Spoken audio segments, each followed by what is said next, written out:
ئەم کاتتان باش. ڕێکخراوی ئاشتی خێرخوازی وەکو ڕێکخراوێکی بەرپرس لە ماوەی ڕابردوودا لیژنەیەکی پێکهێنا بۆ چاودێری کەناڵەکانی ڕاگەاندن و هەڵسەنگاندنی ڕۆڵی ئەو کەناڵانە لە کبکردنەوە یاخود جۆشدانی بارگرژەکانی ئەم دوایی هەرێمی کوردستان. دوای ئامادەکردنی راپۆرتەکەشیان لەلایەن ڕێکخراوی ئاشتی جیانیەوە بانگێشتی ئیتالیا کران بۆ قسەکردن لەسەر ڕۆڵی ئەم ڕێکخراوە و پرۆژەکانی داهاتویان میوانداری دلێر محەممەد ساڵح سەرۆکی ڕێکخراوی ئاشتیمان کردو ئاشتی خێرخوازیمان کردو. بەڵێ کاک لێر بەخێر بیت. لە ماوەی ڕابردوودا ڕێکخراوەکەتان لیژنەیەکی پێکهێنا بۆ چاودێری کەناڵەکانی ڕاگەیاندن و پاشان ئێوە راپۆرتێکتان ئامادە کرد. بکرێت باسی ئەنجامی ئەو لیژنەیە و کارەکانی ئەو لیژنەیەمان بۆ باسکەیت. بەڵێ دوای ئامادەکردنی راپۆرتەکە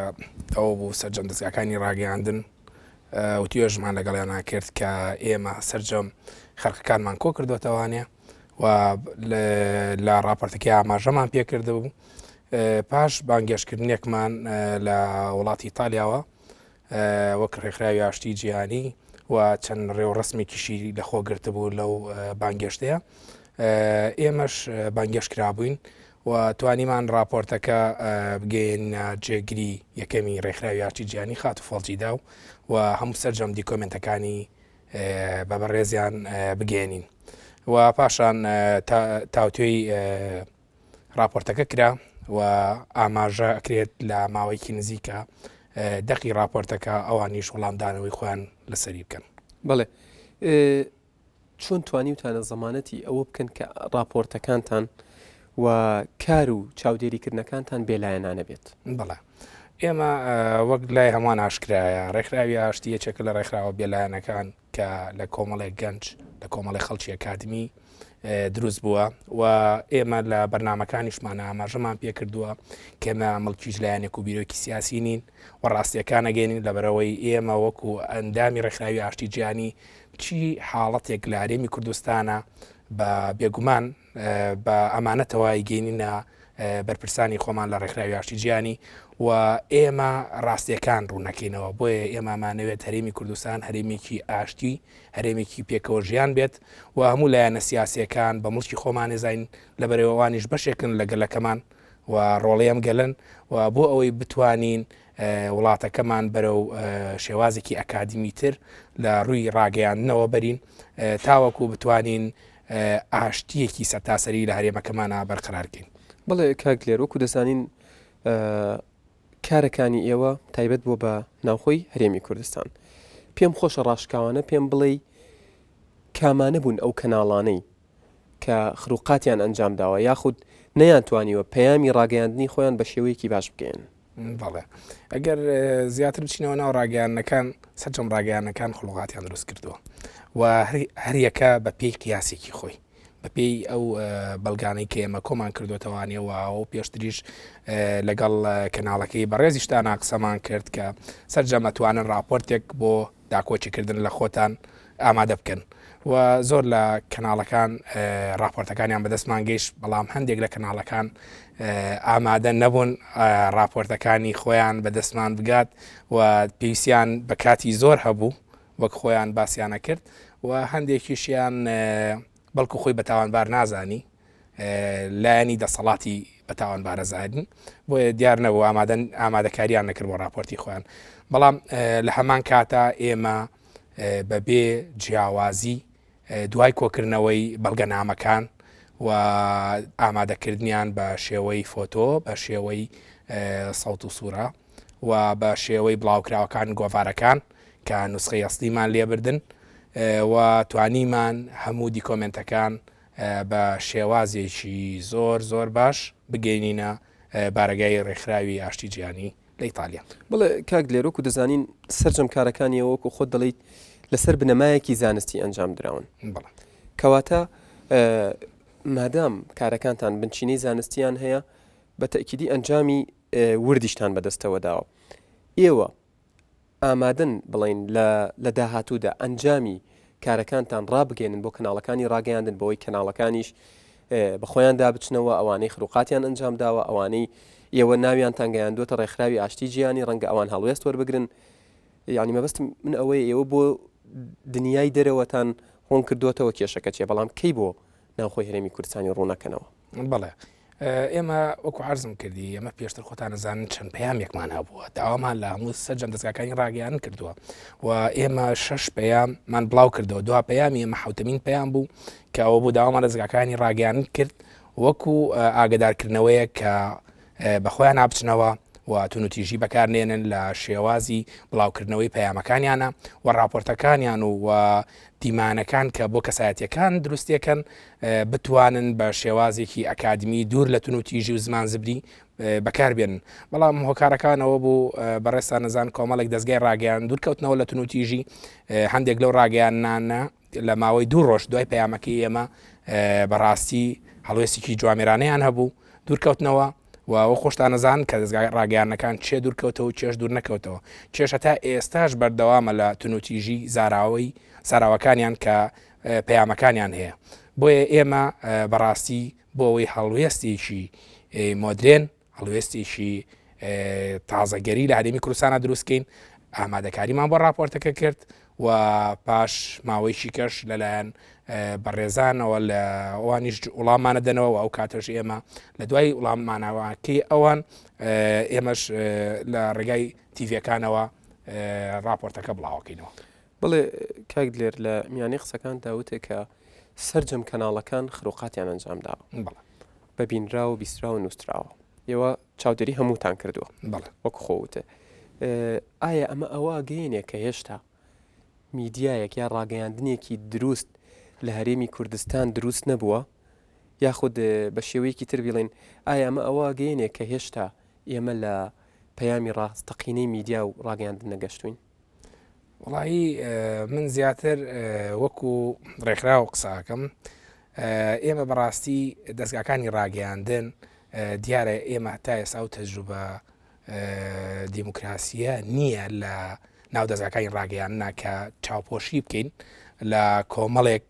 حاڵەتکە لە هەرێمی کوردستانە دروست بوو لە ماوەکانی کەیە بەڵکو بەڕاستی زەنجێکی باشیش بوو کە دەستگاکانی ڕاگەیاندنیش هەندێکیان بەخۆیان ناچوونەوە و ئێستاش بەڕاستی کۆمەڵێک لە دەستگاکانی ڕاگەیاندن هیچ تونوتیژیەکیان پێوە نابینی تەنها لەوانەیە چەند گۆڤارێک و کەناڵی ئاسمانی بێت کە لە بوونی قسەکانیان تونوتیژی هێشتا بەکارێن بڵێ کاک لێر دوای ئامادەکردنی راپۆرتەکەتان لەلایەن ڕێکخراوی ئاشتی ژیانی و بانگشتی ئیتالیاکران و لە ڕۆما چاوتان کەوت بە نوێنەرەکانی ئەوان مەبەست لەم بانگێشتە چی بوو؟ خۆی ئەم بانگێشتە وەکو عرضم کردی یەکێک لە بەڕێزان کە جێگری سەرۆکی شارەوانەکانی جیهانە بۆ ئاشتی کاخدەرکەریم کە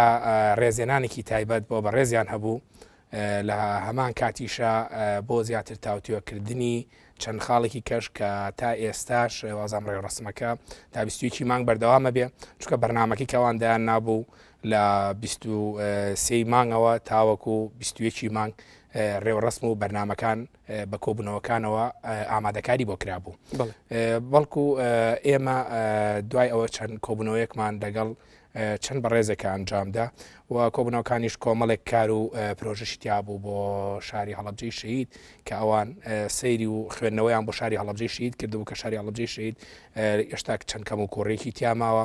و پێشتر ئەوان تەرحیان کردبوو کە نەخۆشخانەیەک بۆ نەهێشتنی تالاسیما بۆ چارەسەرکردنی تالاسیمە لە هەرێمی کوردستانە دروستکەن بەڵام ئەوان پێویستیان بەوە بوو کە زیاتر لەلایەن حکوومەتی هەرێمی کوردستانەوە جێگا و ڕێگەیان بۆ دابین بکرێت تاوەکو بتوان ئەو نەخۆشخانەیە لە هەرێمی کوردستانە دروستکەن و ئەو کەسانی کە تووشی تالاسیما بوون لە هەرێمی کوردستانە چارەسەریان بۆ بکرێت بڵێ کاک لێر وەکو دەزانین نزیکەی 42 CD و دیڤیدیتان سەبارەت بە ڕووداوەکانی ئەم دوایی کوردستان و چاودێریکردنی ئێوە و لیژنەکەتان بۆ کەناڵەکانی ڕاگەیاندن ئامادە کرده بوو ڕادستی ئەو ڕێکخراوەتان کرد ئەم ڕێکخراوە چۆن پێشوازی لەم هەنگاوەیەوە کرد؟ بەڵێ ئێمە وەک پێشتریش جەنابتان ئاگدارن کە لە دیمانەکەی پێشتریشە باسمان کرد ڕێکخراوی ئێمە تا ئێستا مەسی 4 راپۆرت با بە ڕێکخراوی ئاشتی جیهانی لەسەر کۆمەڵێک بارودۆخەکان کە لە هەرێمی کوردستانە هەر لەسەر تاوە دروست بووە و دوا گۆڕانکاریەکان لەسەر ناوچەکە هەر لە هەڵبژاردنەکانەوە ئێمە راپۆرتمانە بووە چکە لە هەڵبژاردنەکانیشە چەند حاڵەتێکە بینرا لە دەستگاکانی ڕاگەیاندنەوە بۆ ئەوەی زیاتر ئەندامانی خۆیان دروستکەن بۆ پاڵپشتی لە بیرۆ سیاسیەکان بۆیە ئێمە بەڕاستی دوای راپۆرتەکانی ئێمە ڕێکخراوی ئاشتی جیهانی زۆر مهتەمە بە راپۆرتەکانمان و سیقەی زیاتر بە راپۆرتەکانی ئێمە هەیە وەک لەلایەنە سیاسیەکانی کە لەبەرەوەی ئێمە شتەکانمان ڕوونکردنەوەیشی کولیە و لە هەمان کاتیشا پەنجاخینە سەر ڕاستیەکان لە هەرێمی کوردستان. بڵێ کاک لێر تێڕوانینی ئەو ڕێکخراوی ئاشتی جیهانی بە شێوەیەکی تایبەت و جیهانی دەرەکی بە شێوەیەکی گشتی چۆنە بۆ بارودۆخی ئێستای هەرێمی کوردستان؟ بەڵێ ئەوەی ڕاستی بێت ئەوان زیاتر ئەیانەوێت هەرێمی کوردستان بەرەو هەرێمێکی ئارام هەرێمێکی پێشکەوتووە بە هەرێمێکی پێشکەوتوی ئەزانن لەبەرەوەی ئەوان خوێندنەوەیان هەیە کە بە تایبەتی شاری هەڵەبجە پێشتر شاری هەڵەبجە شارێکی وێران بوو ئێستا شارێکی ئاوەدان کراوە و کۆمەڵێک مەشاری و پرۆژەی بۆ ئەنجام درراوە بەڕاستی لە کۆبنەکانە کە باسییانە کردی یاوت هەڵەبجە ئێستا هەڵەبجەیەکی کەیە بۆیە ئەوان بە کولی هەرێمی کوردستان بە هەرێمێکی ئاساییە بینن و بە هەرێمێکی پێشکەوتوی ێزانن کە لە ماوەیشی کەمە پێشکەوتویکی باش بەم هەرێمەوە دیارە و ئەوانیش لە نزیکەوە تاوتویان کردووە و حکوومەتیش بە هەنگاوێکی باشەزان کە حکوومەتیش توانیوێتی کار و چالاکی خۆی بە باشی ئەنجام بدە بەڵام لەوانەیە لای خۆمان کە هەندێک شت بە کەم و کۆڕی تەماشا بکرێ بەڵام ئەوانیش وڵاتانی کەش کە ئێمە سەدانمان کردووە لە هەمان کاتە ئەوانیش خەڵکی ئەوانیش هەیە بیر و ڕایجهوازی هەیە بەڵام ئەوان لەسەر هەرێمی کوردستان بە هەرێمێکی پێشکەوتوی ئەزانن و کارەکانیشی بە جددیەزان. بڵێ کاک لێر بەدەر لە تێڕوانینی ئەو ڕێکخراوە بۆ بارودۆخی ئێستای هەرێمی کوردستان لە ماوەی ڕابردوودا بینیمان کە ڕێکخراوی چاودێری مافەکانی مرۆڤ هیومان ڕایتس وۆچ ئامنستی ئینتەرناشناڵ و ڕۆژنامە نووسان و پەیامنێرانی بێسنوور چەندین راپۆرتی سلبیان لەسەر بارودۆخی ئێستای هەرێمی کوردستان بڵاو کردەوە. پێتوانی ئەم راپۆرتانە کاریگەری لەسەر سوم ئەو ناوبانگی هەرێمی کوردستان دانابێت لە جیهانی دەرەوە؟ خۆی بێگومان چەند حاڵەتێکێ ئێستا لە ڕۆژنامەکانە ئەبینرێت خۆی ئێمەش خۆشمان هۆکارێکین بۆ نیشاندانی هەرێمەکەمان بە شێوازێکی جوان یان بە شێوازێکی ناشرین بەڵکو ئەمەش هۆکارێک بووە ئەم گۆڕانکاریانەی دوایی کە هەرێمی کوردستان بە شکڵێکی ناشرین چێدە دەرەوە بەڵام لە هەمان کاتە تا ئێستا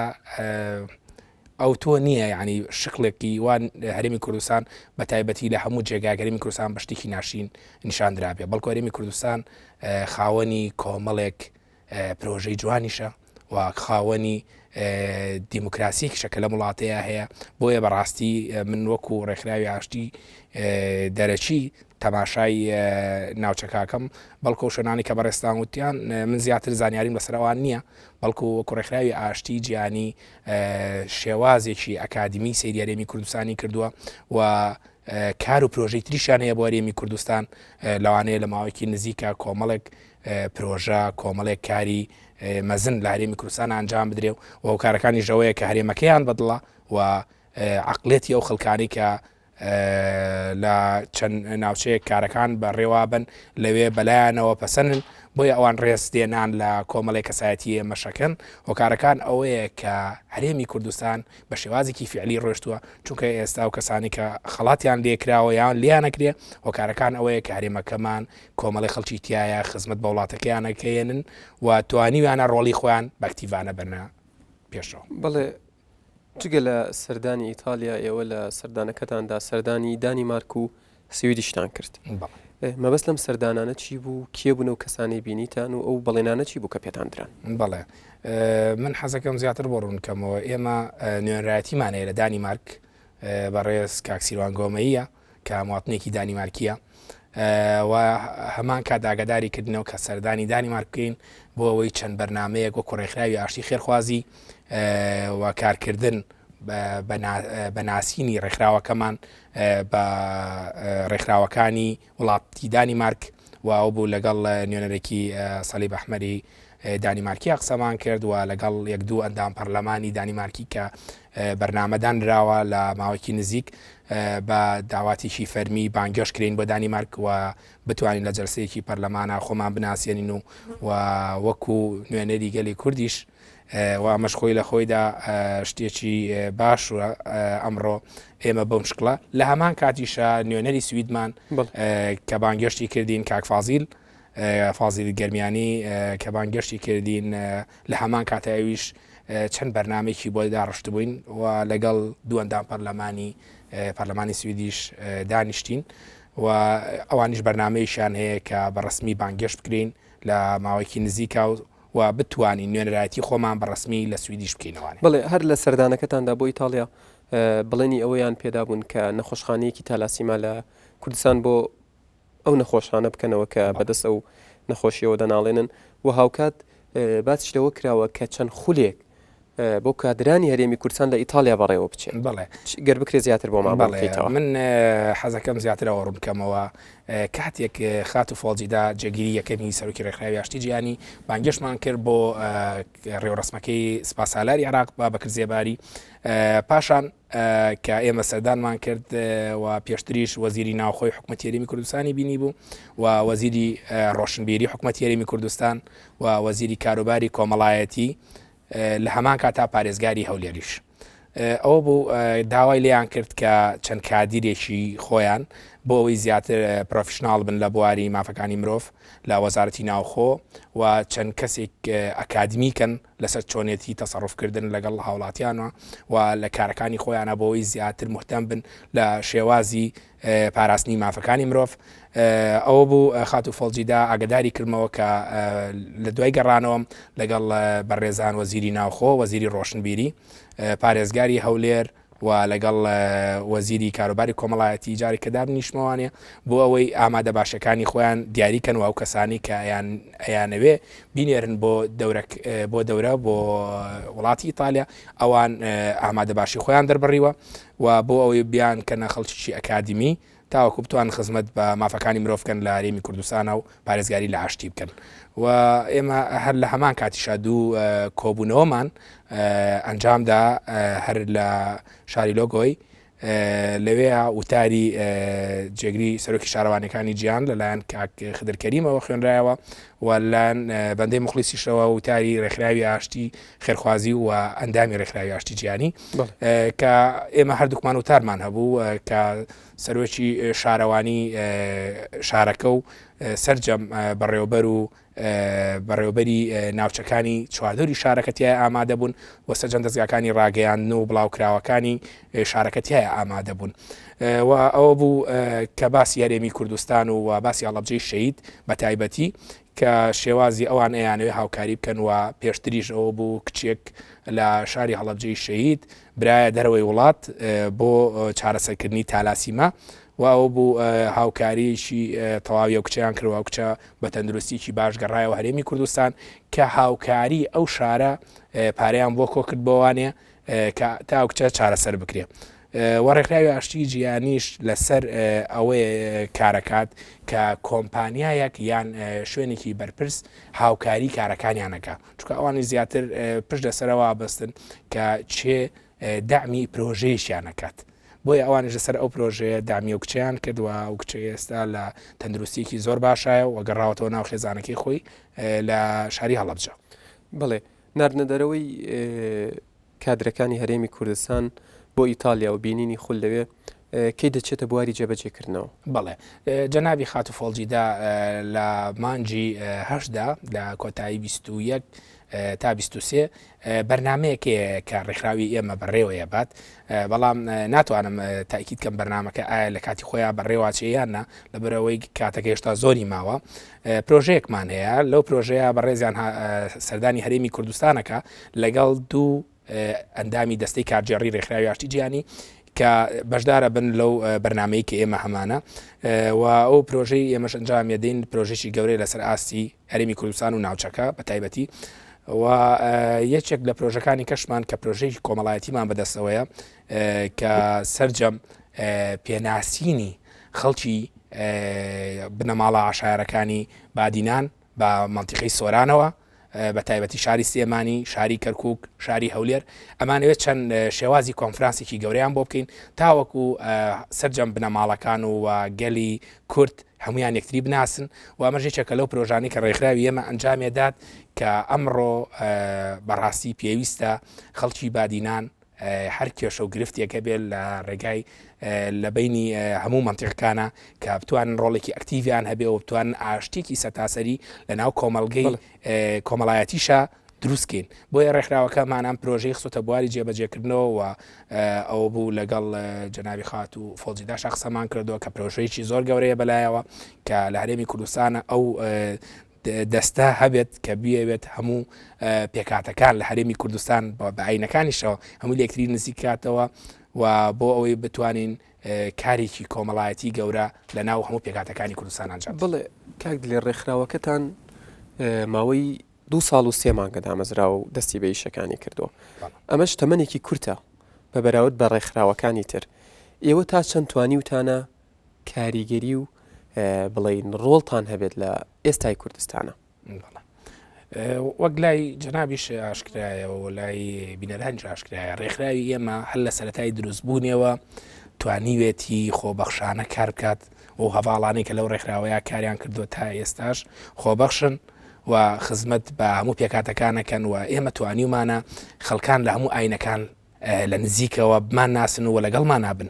و بەڕاستیش من سپاسی زۆر کەسایەتی شەکەم کە توانیوانە هاوکاریمان بکەن هەر لە سەرەتای دروستبوونمانەوە کە ڕۆڵێکی بەچیان هەبووە من ئەوە ناشارمەوە کە بە ڕێزمان جەلال یەکێک بووە لەو کەسانەی کە پژگیری سەرەتایی بۆ کردوین یعنی ئەبێ ئەو ڕاستیانە ئێمە هەموو کاتێک بیڵێنەوە کە پژگیری لێ کردوین و توانیوێتی ئێمە پێداویستە سەرەتایەکان بۆ بارگای سلێمانیمان بۆمان دابین بکات بۆیە ئەمە یەکێکە لە کارە گەورەکانەوە کەسایەتەکانی تر کاک فاروقی مەلا مستەفایە و چەند کەسایەتێکی تر لە خانەدەکانی شاری سلێمانی کە نایانەوێ نایانبێنین کە ئەوان ڕۆڵیان هەبووە لەگەڵمانە و ئێمە هەموو کاتێکیش داوامان لە جەماوەری خۆمان کردووە کە پژگیریمان کەن و لەگەڵمانە بەردێک بخینە سەربەرد تاوەکو بتوانین خزمەت بە هەموو کۆمەلگاکەمان بکەین بە بێ جیاوازی و لە هەمان کاتیشە ئێمە پرۆژەکانمان لە بواری کۆڕ و سیمینارە چەند کۆڕ و سیمینارێکمان ئەنجام داوە و توانیمانە چەند فستیڤالێک بۆ ئاشتی ڕۆژی ئاشتی جیهانی کە بۆ یەکەم جار لە هەرێمی کوردستان و بڵێ لە عێراقیشە بۆ یەکەم جار ئەو ڕۆژەمان بە فستیڤالێکی دوو ڕۆژی بەڕێوە برد و لە هەمان کاتە توانیمانە لە هەموو بۆنە خۆش و ناخۆشەکانە ڕۆڵی خۆمان ببینین و خۆشتان نەزانن لە کاتی دروستبوونی بارگرژەکەی شاری سلێمانیشە ڕۆڵێکی ئەکتیڤمان هەبووە لە هەموو جۆرەکانەوە و توانیمانە خۆمان بخینە پاڵ جەماوەرەوە و پارێزگاری لە جەماوەر لێر دوا پرسیارم گەر بە کورتی وەڵامم بیتەوە لە ئێستادا بە تایبەت لەم ڕۆبینیمان کە شێوازێکی گردبوونەوە لە ناو شاری سلێمانی بینرا و هێزە ئەمنیەکانیش لە چواردەوریان بەدی دەکران ئێستا ترسی ئەوە لە ئارادایە کە وەکو ڕووداوەکانی دوای هەفتەی شوبات دیسان کۆبوونەوەی جەماوەری گەورە بێتە ئاراوە و خوا نەخواستە پێکادان لە نێوان هێزە ئەمنیەکان و بڵین هاوڵاتیانی خۆپیشان دەربێتە ئاراوە ئێوە هەنگاوتان چییە بەرنامەتان چییە بۆ ئەوەی ڕێگا لەمە بگرن وەکو ڕێکخراوێکی خێرخوازی وەکو ڕێکخراوێکی ئاشتی خواست گەر بە کورتی وەڵام بیتەوە خۆ دەزانی ئێمە هەم کاتێک بەشداری هەموو حاڵتەکانمان کردووە و بێگومان ڕۆڵی ئەکتیڤی خۆمانە بێت لەم کارەشە و ئێمە لە سبەینێشەوە بەرنامی خۆمانەخینە گەڕ تاوەکو بتوانین هاوکاری هەردوو لابین و بەڕاستیش ئێمە هەردەم دەوری سەنجی مەحەکمان بینیوە بۆ پاراستنی ئاشتی و ئیشەڵا نایلین هیچ جیرۆگرفتێک دروست بێ و هاوکاری تەواوی هێزە ئەمنیەکانیش و جەماوەری خۆشمانەکەین کە بتوان پارێزگاری لە ئاشتی و پێکەوەژیان بکەن لە بەتایبەتی لە شاری سلێمانیە. بەڵێ دلێر محەممەد ساڵح سەرۆکی ڕێکخراوی ئاشتی خێرخوازی سوپاس بۆ ئامادەبوون لە ستۆدیۆی تاوتوێ. بینەرانی عزیز تاوتوێی ئەم ڕۆژمان کۆتایی هات بیرتان نەچێ بۆ گەیاندنی ڕەخنە و پێشنیازەکانتان دەتوانن لە ڕێگەی ئیمێلی تاوتوێ@nrttv پەیوەندیمان پێوە بکەن تا تاوتوێیەکی تر بەخواتان ئەسپێرم.